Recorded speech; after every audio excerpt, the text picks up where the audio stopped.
Hi all, I'm Dr. Joanne Toporowski of Dr. Top Coaching. Thanks for stopping by. Today we're going to be talking about self-compassion and what I'm calling the compassion container exercise.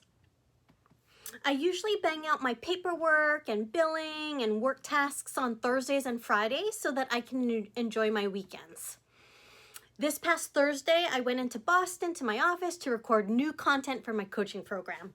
I was really excited to do this. But before I left, I was telling my best friend on the phone that I really didn't want to go. But I went in with my mask, my hand sanitizer, the disinfectant wipes. I didn't want to feed my inner procrastinator, and I wanted to empower the let's get this done part of me.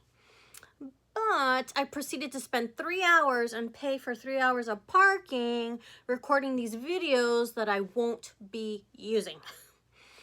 On Friday, I was pretty upset about how the videos turned out. I was beating myself up and I was telling myself that I should have just stayed home and saved myself the effort.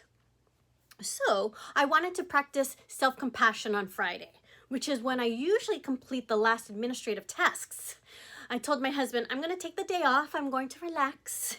I reached into the proverbial compassion container and out came watch funny shows and movies.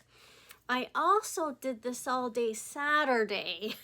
So on Sunday, I had to finish my paperwork. Otherwise, it just gets added to the next week's work, and I didn't want to pile on the work for myself and have 2 weeks worth of work. I'm glad that I took those 2 days off because it led to my intentional work on Sunday, or part 2 of the compassion container exercise. We know that not all hours of the day are created equally. I know that you've experienced this. Something that would only take 1 or 2 hours during your most productive window takes 5 or 6 hours during your non-productive window. And this is exactly what happens with me in paperwork.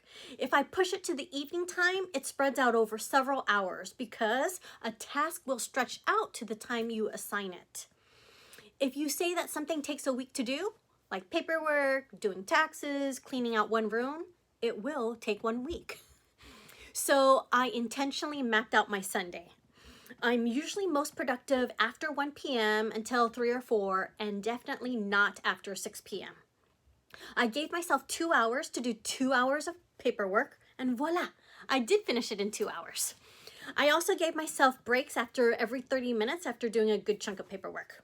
And I was so glad to turn off my laptop after 6 p.m. This was another act of self-compassion. By holding reasonable and realistic expectations of ourselves, I believe that this firmly falls into the compassion container. If I had scheduled paperwork on a Sunday night after 6 p.m., this would not have been demonstrating self-compassion towards Sunday Joanne. So you can see by these 2 situations of taking time off on both Friday and Saturday, as well as being intentional and solution focused on Sunday, I practiced self-care and demonstrated self-compassion. Sometimes what comes out of the compassion container is to take a load off onto the couch and to eat the bonbons, but sometimes it's the exact opposite, as I demonstrated over the last 3 days of the weekend. So many things and actions combined with non-action items like turning off your brain and doing absolutely nothing will live together in the compassion container. I hope that you think about what you want to put into your compassion container.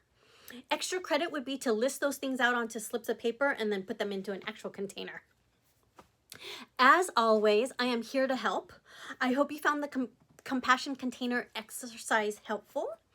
If you work in a high-stress environment and find yourself operating in a state of high anxiety or overwhelm, if you find yourself allowing these feelings to cascade into your personal life, or if you have any questions, please feel free to reach out. I am here to help, to be of support, and to improve your quality of life. So thanks for being here. Be sure to subscribe and stay tuned for more tips from Dr. Top Coaching.